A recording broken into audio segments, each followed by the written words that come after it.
আসসালামু আলাইকুম বন্ধুরা, সব কেমন আছো? আশা করি সব ভালোই আছো। আমরা আল্লাহর রহমতে ভালো আছি।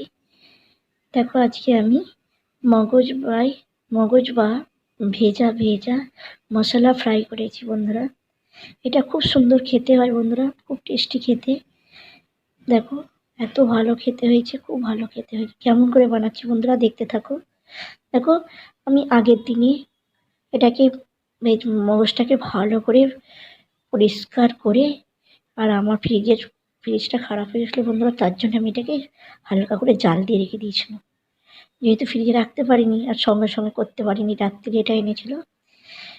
দুটো পেঁয়াজ কেটে নিয়েছি, একটা ফ্রাই প্যান নিয়েছি, আর ওতে আমি দুটো পেঁয়াজকে স্লাইস করে নিয়েছি। পেঁয়াজ দুটো আর তেল দিয়ে গরম করে ওটাকে আমি দিয়ে দিচ্ছি। এবার কেমন করে বানাচ্ছি বন্ধুরা, পুরো ভিডিও দেখবে তবেই বুঝতে পারবে। অনেক মানুষ অনেক রকম করে করে, আর এই ভেজাটা কেউ ঠান্ডাতেও ঠান্ডা পানিতেও ওকে ছাড়িয়ে নেয়, পরিষ্কার করে, কেউ আবার গরম পানিতে দিয়েও পরিষ্কার করে। দেখো পেঁয়াজটা হালকা লাল হয়ে গেছে বন্ধুরা।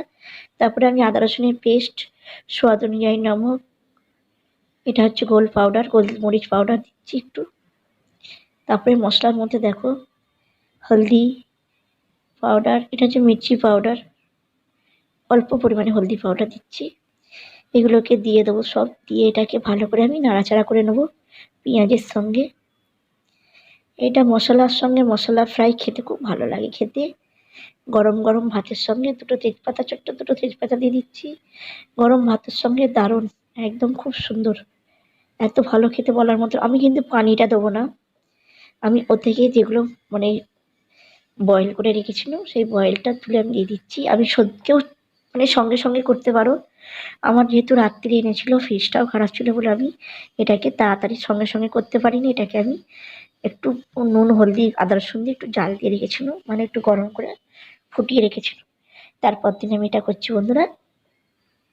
দেখো আমার সবগুলো দেওয়া হয়ে গেছে। এবার এগুলোকে ভালো করে আমি মশলার সঙ্গে মাখা চাকা করে ফ্রাই করে নেবো বন্ধুরা। আর এটা খুবই সুন্দর খেতে হয়।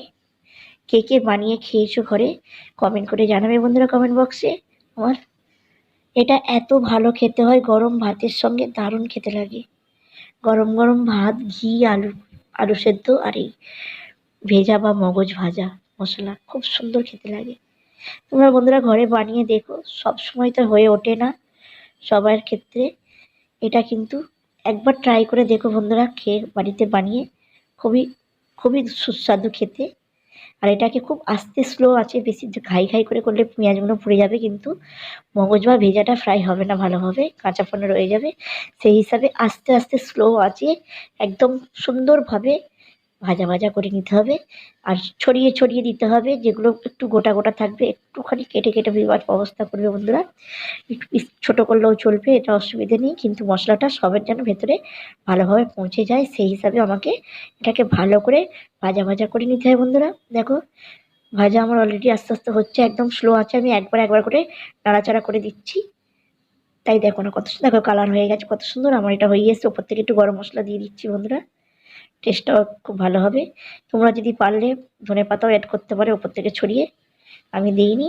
সবার ক্ষেত্রে সব রকম খাই না সবাই, ঠিক আছে বন্ধুরা। পুরো ভিডিওটা দেখবে, ভালো লাগলে লাইক শেয়ার কমেন্ট করতে ভুলবে না বন্ধুরা। সাবস্ক্রাইব করে দেবে, বেলটাকেও দাবিয়ে দেবে, যাতে নতুন নতুন ভিডিও তোমাদের কাছে নোটিফিকেশন সবার আগে পৌঁছায়, ঠিক আছে বন্ধুরা। পাশে থাকবে সাপোর্ট করে এরকম, ঠিক আছে। দেখো আমি সার্ভ করে দেখিয়ে দিচ্ছি কত সুন্দর হয়েছে দেখো, ঠিক আছে। ভালো থাকো, সুস্থ থাকো, আল্লাহ হাফেজ।